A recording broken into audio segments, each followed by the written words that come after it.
आकाशवाणी गोरखपुर से प्रादेशिक समाचार।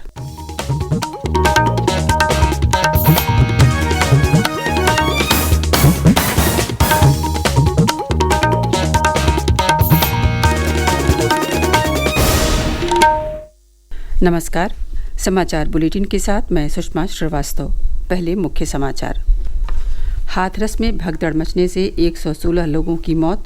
मुख्यमंत्री योगी आदित्यनाथ ने हादसे की जांच के दिए निर्देश।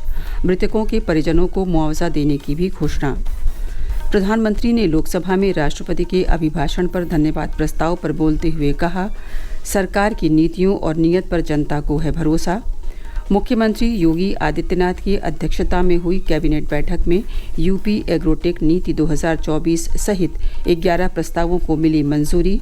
और प्रदेश के अधिकांश जिलों में बारिश का सिलसिला जारी। बीते 24 घंटों में गोंडा में हुई सर्वाधिक 143 मिलीमीटर वर्षा। मौसम विभाग ने प्रदेश के 6 जनपदों के लिए जारी किया ऑरेंज अलर्ट।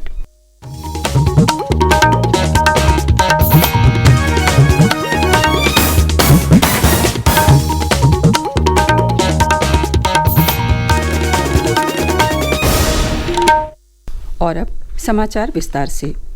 हाथरस जिले के फुलराई मुगलगढ़ी गांव में कल एक धार्मिक सभा में भगदड़ मचने से 116 लोगों की मौत हो गई और कई अन्य घायल हो गए। मृतकों में 100 से अधिक महिलाएं और 7 बच्चों सहित अन्य शामिल हैं। शवों की पहचान की प्रक्रिया जारी है। घायलों का नजदीकी अस्पतालों में इलाज चल रहा है।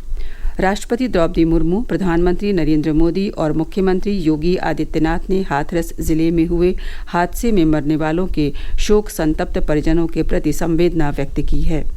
उन्होंने घायलों के शीघ्र स्वस्थ होने की भी कामना की है।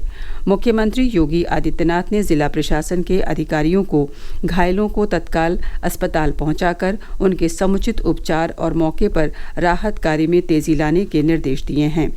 उन्होंने एडीजी आगरा और कमिश्नर अलीगढ़ के नेतृत्व में घटना के कारणों की जांच 24 घंटे में पूरी करने के निर्देश दिए।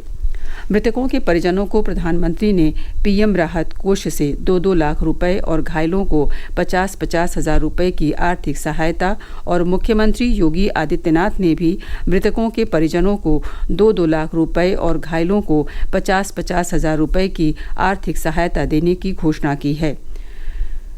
कार्यक्रम के आयोजकों के विरुद्ध एफआईआर दर्ज की गई है। प्रदेश के मुख्य सचिव मनोज कुमार सिंह और डीजीपी प्रशांत कुमार ने देर रात घटनास्थल का दौरा कर जायजा लिया। मुख्य सचिव ने बताया कि हादसे में मृत 116 लोगों में से 72 लोगों की पहचान हो गई है। उन्होंने बताया कि सत्संग के लिए 80,000 लोगों के एकत्र होने की अनुमति ली गई थी, लेकिन ज़्यादा लोगों के एकत्र होने से हालात बेकाबू हो गए। हादसे के पीड़ितों की हर संभव मदद की जाएगी। प्रशासन की ओर से जारी किया गया हेल्पलाइन नंबर है 0572227041। नंबर एक बार फिर सुन लें, 0572227041। प्रधानमंत्री नरेंद्र मोदी ने कल लोकसभा में राष्ट्रपति द्रौपदी मुर्मू के अभिभाषण के धन्यवाद प्रस्ताव पर लोकसभा में जवाब देते हुए कहा कि उनकी सरकार पूरी तरह से इंडिया फर्स्ट के आदर्श वाक्य पर चलती रही है और भ्रष्टाचार के खिलाफ जीरो टॉलरेंस की उसकी नीति को हाल के लोकसभा चुनावों में लोगों का समर्थन मिला है। उन्होंने कहा कि उनकी सरकार ने सबके लिए न्याय और किसी का तुष्टीकरण नहीं करने की नीति का पालन किया है। श्री मोदी ने विपक्ष पर कटाक्ष करते हुए कहा कि वे विपक्ष की पीड़ा समझ सकते हैं, क्योंकि गलत सूचना फैलाने के बावजूद उन्हें लोकसभा चुनावों में करारी हार का सामना करना पड़ा है। श्री मोदी ने आम चुनावों में परिपक्वता और समझदारी दिखाने के लिए देश की जनता की प्रशंसा की। उन्होंने कहा कि लोगों ने उनकी सरकार की नीतियों, नीयत और समर्पण पर भरोसा किया है और इसी वजह से एनडीए को लगातार तीसरी बार सत्ता में वापस लाए हैं। प्रधानमंत्री के भाषण के दौरान विपक्षी सांसदों ने अलग अलग मुद्दों पर सदन में विरोध प्रदर्शन किया। अध्यक्ष ओम बिरला ने विपक्ष के आचरण पर नाराजगी व्यक्त की और उनसे सदन में व्यवस्था बनाए रखने का आग्रह किया, लेकिन उन्होंने नारेबाजी जारी रखी।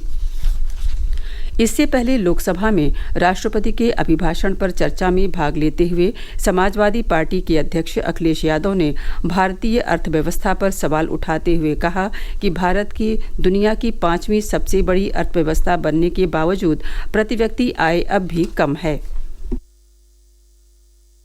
कहने को सरकार ये कहती है कि ये 5th लार्जेस्ट इकोनॉमी बन गई है और जीडीपी के मामले में 5th वर्ल्ड की इकोनॉमी बन गई है। लेकिन अध्यक्ष मोदी ये सरकार क्यों छिपाती है कि अगर ये हमारी सबसे लार्जेस्ट इकोनॉमी, अगर हम 5वें नंबर पर हैं, तो हमारे देश की पर कैपिटा इनकम, प्रति व्यक्ति आय हमारे किस स्थान पर पहुंची है।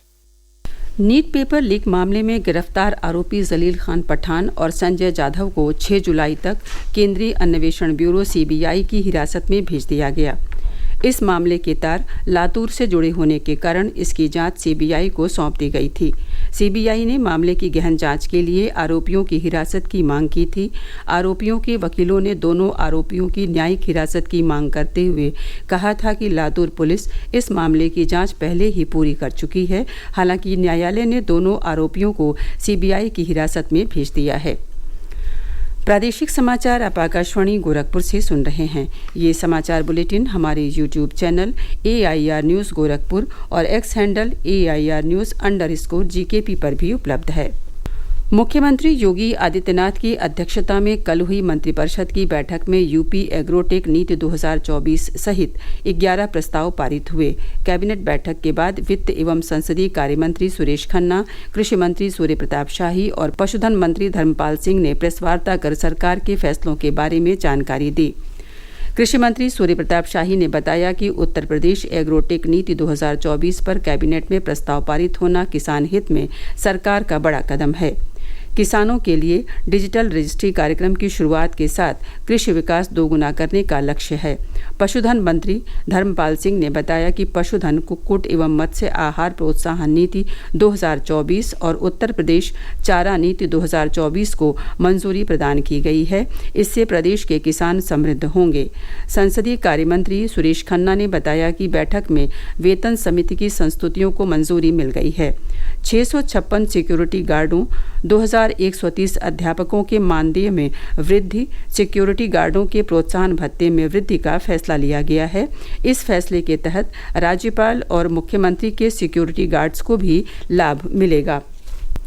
संसदीय कार्यमंत्री ने बताया कि माध्यमिक शिक्षा विभाग के एक अन्य फैसले में अशासकीय सहायता प्राप्त माध्यमिक विद्यालयों के एडहॉक शिक्षकों के रिक्त पदों पर भर्ती के लिए 2200 शिक्षकों को 25,000 से 30,000 मानदेय पर नियुक्ति को मंजूरी मिली है।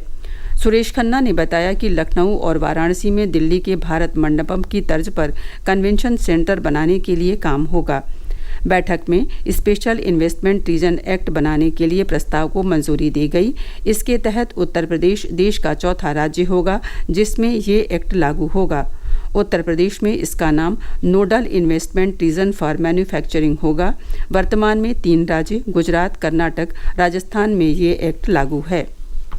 शिक्षा मंत्रालय ने राष्ट्रीय शिक्षक पुरस्कार 2024 के लिए पात्र शिक्षकों से नामांकन आमंत्रित किया है। ऑनलाइन नामांकन प्राप्त करने की अंतिम तिथि 15 जुलाई है। मंत्रालय ने कहा कि इस वर्ष जिला, राज्य और राष्ट्रीय स्तर पर 3 चरणों की चयन प्रक्रिया के माध्यम से कुल 50 शिक्षकों का चयन किया जाएगा।